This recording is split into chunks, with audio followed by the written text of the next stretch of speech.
You might not see Megan, but she's doing the camera work today, so if it's bad, I'm sorry. But I just tripped over that. that's what I was saying. Hey, I'm Megan. And I'm Philip. We're two young adults in our 20s living a very unconventional life. And welcome to Outdoor, the channel where we tell you more about our outdoor-ish lives, giving you a look at what it's like to live full-time in an RV while working full-time. So today we're talking about water filters, and I kind of want to give you an honest look from my perspective on the water filtration industry in terms of RVs, as well as what we do to filter our water. So I'm not a scientist by any means, so I'm just speaking from my own personal experience. And whenever it comes to looking at RV water filtration, if you look at other people's YouTube videos, a lot of that is sponsored content. They typically get the items for free. And I'm not going to mention any names or anything, but I recently saw a video about a water filtration system, and he was giving a review after using it for 3.5 days. Not that I get a lot of free products at this point, but I've worked with other YouTubers who get free products, and typically when I'm giving reviews, I don't feel comfortable giving a review about it until I'm comfortable enough to give you an honest opinion. And I can't say that I would be able to have an honest opinion after using a water filter system for 3.5 days. Let's add into that the fact that whenever you're looking at RV water filter systems, the actual water filters are very cheap. If you look on Amazon, I got my 5 micron and 1 micron water filters. I got a pack of 4 and 5 with those, and it costs like $20 for all 9 of them. So that's really cheap. What actually costs money is the casing, which is probably the least significant part of it.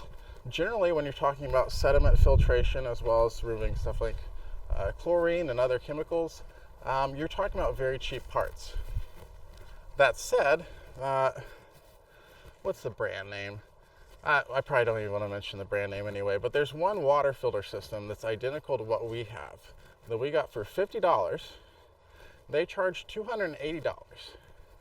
And then on top of that, what they want to do is they want to charge you extra for their filters, when their filters are basically the same thing as what you can get on Amazon for a lot cheaper. So I think I heard someone mention that the filters for the $280 system were $20 for just 1.5 micron and 1.5 micron filter. All right, so let's stop talking about the filtration industry. Let's just start talking about the need for filtering your water. So whenever you're traveling around with an RV, even if you're doing it part-time, you're going between different water sources, and you don't necessarily know what quality it is or how much sediment they filter out, what type of chemicals they put in.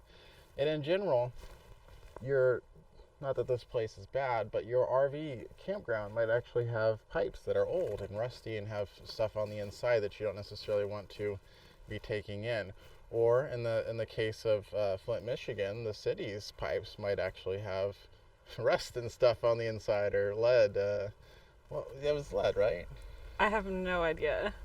There was something that happened, and then a bunch of stuff got into the water, and I don't know. They switched something. They switched water sources from one lake to another, and then it caused something about the pipes to start excreting lead, which then got into the water system. I don't know. We only watched a whole documentary about it. Anyway, water is a sensitive subject, and depending on where you are, there could be stuff in it that you don't want to have in it.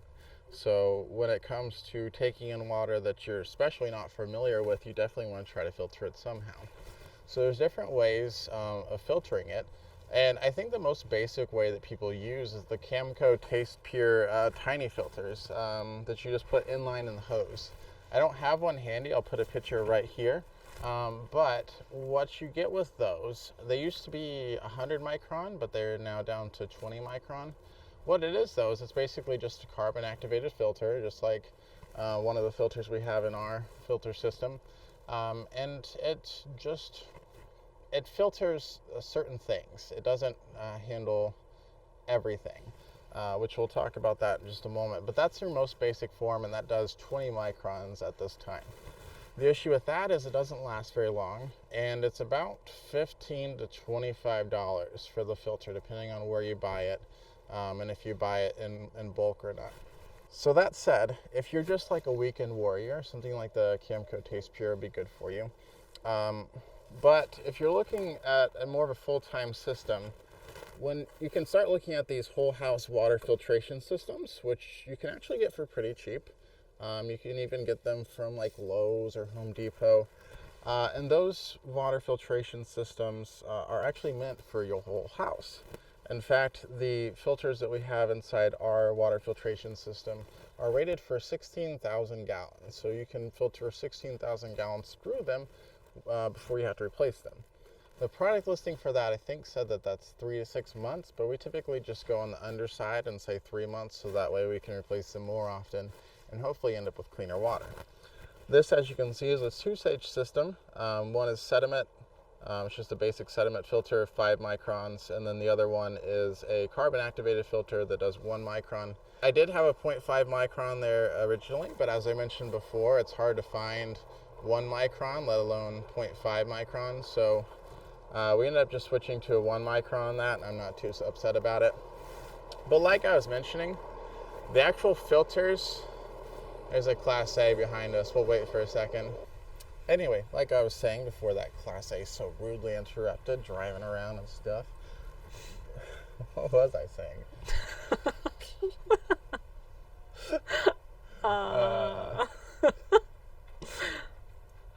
Okay, so like I was saying, the filter is actually the cheapest part of this.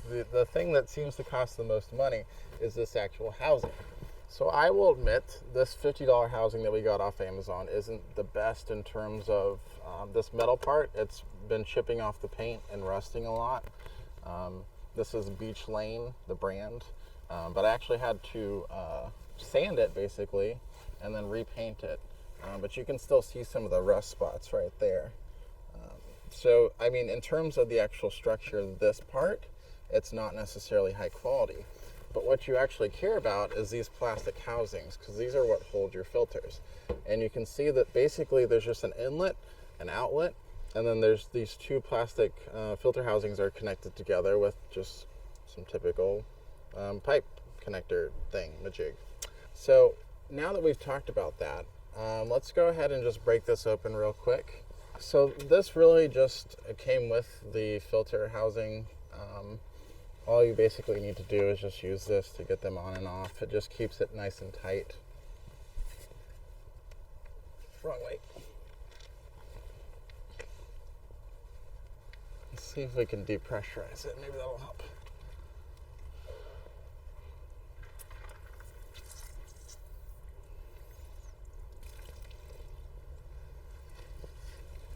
All right, now it's depressurized.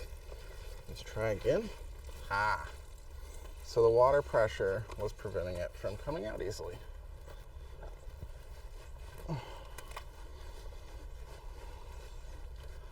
So this is our thicker 5 micron filter. And that's 3 months worth of usage. I'll show you the original once I replace them. And then this is the 0.5 micron. No, this is a 1 micron, sorry. We aren't using a 0.5.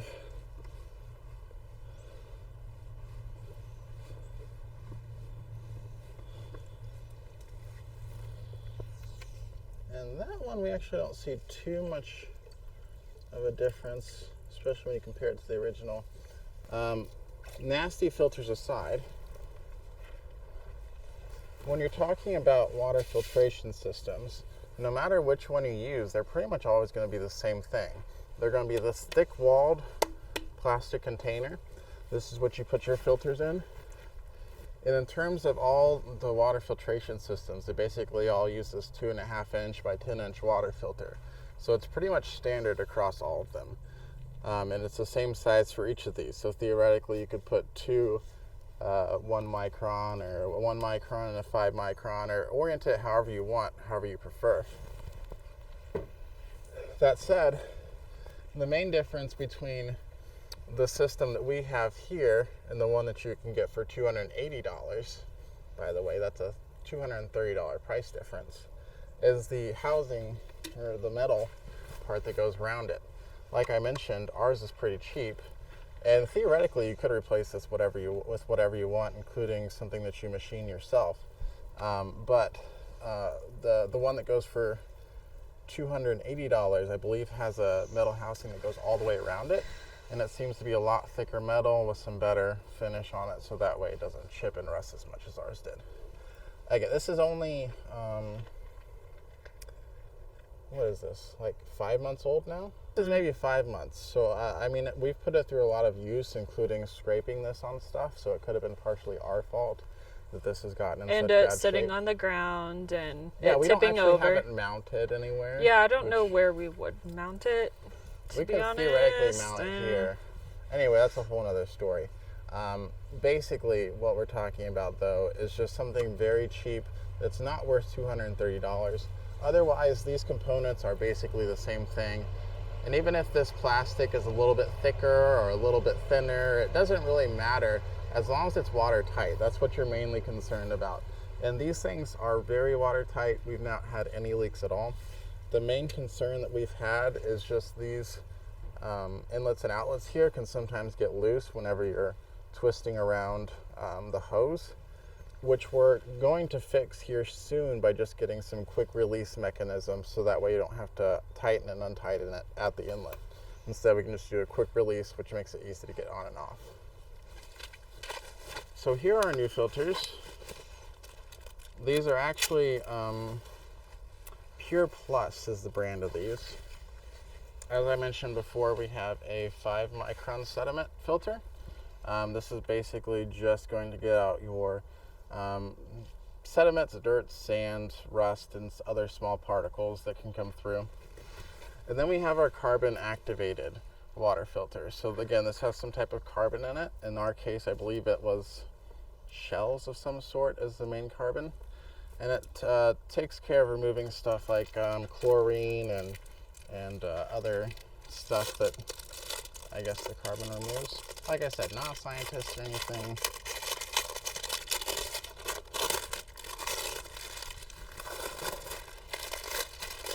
So this one we're probably going to see the least difference on. We'll go ahead and pull them out, show them side by side.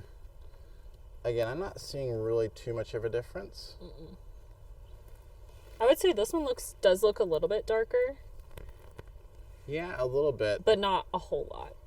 And honestly, we're getting most of the stuff out with the 5-micron. This is really not going to do too much with sediments. So I wouldn't expect to see too much of a difference. But we'll go ahead and put this guy back in. New one. And then this is where we're going to see our hugest difference, because this starts off white. And it's a bright white too. And here is our old versus new. Ooh. This is after 3 months. I don't know how many gallons we've put through it exactly, but it's been a lot. It's not been 13,000, I'm pretty sure. But this is after 3 months, and they recommend changing every 3 to 6 months. I probably wouldn't do any more than 3 with our usage, because that's gross. And then again, this is your 1-micron, so this goes at the last stage of the filter.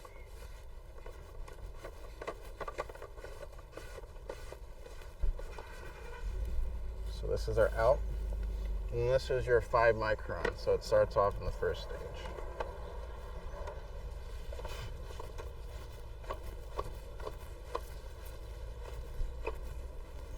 And then I'll just give these guys a little twist to get them tight. And there we go. Now I will say that, if this is your first time installing a water filter, or if this is your first time changing the filter, it's always best to run the water for a little bit whenever you first get this changed, because you will start off seeing the water as cloudy. But that's really just the water filters getting, I guess, primed per se. After you get that cloudiness going, it eventually disappears, and then it's clear. Something else that's worth mentioning, because there is there's a lot of water that gets stored in here. So whenever you're first turning this on, after you've changed locations or something, you're going to notice that it starts sputtering water at first, and that's just because it needs to get some water flowing in the system before it's able to keep up with the load. But after you do this, there's basically no difference that I've noticed in terms of water pressure. Something else that's worth mentioning, we have this about as far forward in our hose system as we can. So most of the hose that starts off here and goes around is before the filter actually gets to it. That's done intentionally because this is a specific drinking water safe hose. But you got to keep in mind that there could be stuff inside of that, just stuff from moving it around, maybe some dirt got into that. Whenever you're working with that though, I want that to be before the filter, so that way whatever's coming through has as little hose to go through as possible. So that way we know that it's clean going in. All right, we're back inside now. It's a little bit warmer for Florida. It's actually pretty cold outside still, so much more comfortable in here. And now let's talk about the last, well, maybe 2 options that you have. We're not going to go too in depth on those, but just kind of mention them as something that you can consider for RVs. I guess we're even moving towards 3 or 4 different options. I'll briefly touch on some other options for water filtration. So a popular one is reverse osmosis, which if you're aware of that system, you're also aware that out of every 1 gallon that it gives you filtered, it basically gives you 3 gallons of wastewater. So it's not that great in terms of, I guess, RV use. Additionally, on top of the water waste, there's also the issue that it reduces the flow of water because, again, it is wasting so much of it. If you're going to be using a reverse osmosis system, you either need to basically limit it to 1 source of water, which is typically a fountain attached to your sink or near your sink that you just use strictly for water that you're drinking. And in addition to that, it also takes up a lot of space underneath your sink. All that for what I would consider is probably little benefit. And we were talking about costs earlier in terms of water filtration. Once you switch to reverse osmosis, the cost difference gets basically insane. So reverse osmosis doesn't seem feasible to me. You could also use a reverse osmosis system to fill up your water tank and then use your entire water tank. But again, that seems like too much effort. I don't think that's the way to go. So there's also options for UV. Typically, you'd see those in a spigot like you're talking about before with the reverse osmosis system, but there's just UV inside that. And then you also have systems like the 𝚘𝚘𝚏𝚑, is it? Where you can get a 1 gallon tower that just does the same filtration that you're doing outside for $250, and then you can use a little spout to get out water from your little water storage container, which I think is kind of ridiculous, both in terms of cost as well as the fact that you have something else sitting out in an already limited space. But yet there's still YouTubers that swear by them. So it could taste like water from the mouths of angels, but I don't necessarily think that it's worth the cost or the placement of the product. At the end of the day, if you were to ask my professional opinion as a YouTuber who's not a scientist and barely knows anything about water, I think that you should go with a 2-stage water filtration system using 5 micron and either 1 micron or 0.5 micron. I think you should spend as little money as possible on the least important part, which is the housing. And I think you should just get some quality water filters to put in it. I think $280 for a water filter housing is ridiculous. If you want to go with that product, that's fine. That's your prerogative. I personally would buy that $50 water filter housing again. They even came with 2 filters, which is nice. Any day, I would just buy it in a heartbeat. The only thing I'd change about it is I would get quick release spigots on it, like I was talking about out there, which we're going to be getting. And those are pretty cheap and pretty easy to put on. That would just make it easier to hook and unhook that. There is one aspect of the whole house water filtration aspect that we haven't talked about yet. Those are really meant for ongoing use. If you leave those products sitting for an extended period of time, that bacteria that it's accumulating will actually just kind of grow and get worse, and it could possibly make you sick. So those are really going to be for people who live in their RV full time or for like seasons at a time. So that way you can just make sure that you replace those after they're... I would say that if you're not using it for a week or two, you might want to go ahead and replace the filters after that, just so that you can be safe. Because leaving those sit for an extended period of time, again, is a bacteria breeding ground and not something that you want to deal with. For the case of weekend RVers, I think that you're better off just buying the Camco Taste Pure blue little inline filter, because you're not going to be using your water often enough to have to really worry about how pure it is. Just because, again, you're just using it on the weekends. Again, my opinion as a professional YouTuber who knows nothing about water, weekend, just inline Camco. If you're full-time, I would definitely look at using a whole house water filter system, which, again, is the same whether you buy a $50 one or a $250 one or $280 or whatever it is. Just get the $50 one. Well, that's it for water filtration this time. Next time, we're going to, I don't know, go even more in depth. I don't know, we'll see. We'll talk about water filtration again, though, in the future, and I'm sure that you'll hear my rant about expensive stuff all over again. My name's 𝚆𝚘𝚜𝚑𝚑. This has been Grumpy Guy in an RV, and we'll see you next time.